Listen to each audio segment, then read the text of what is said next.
రాజావారికి వింత సమస్య ఎదురైంది.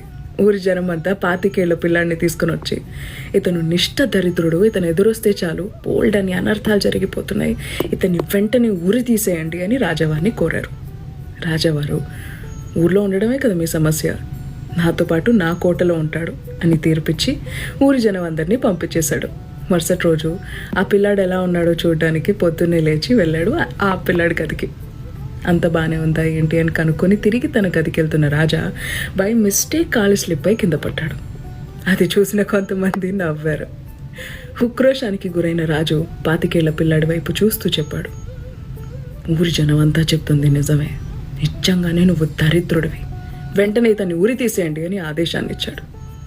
ఆ 25 పిల్లాడు రాజాగారి వైపు చూస్తూ చెప్పాడు, మీరు లేవగానే చూసిన మొట్టమొదటి మొహం నాదే, మీరు కాలు జారి పడ్డారంతే, కానీ నేను లేవగానే చూసిన మొట్టమొదటి మొహం మీదే, నాకేకంగా ఊరి శిక్షే పడుతోంది.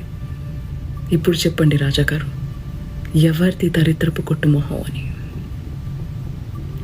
చాలాసార్లు మనం ఇతరులు చెప్పే మాటలు వినట్లేదు, పట్టించుకోవట్లేదు అని అనుకుంటాం, కానీ ఇన్ఫ్లుయెన్స్ అయిపోతూ ఉంటాం. అలా అవ్వకూడదు అని చెప్తున్నా ఈ కథ నాకు నచ్చింది. నీకు నచ్చిందా?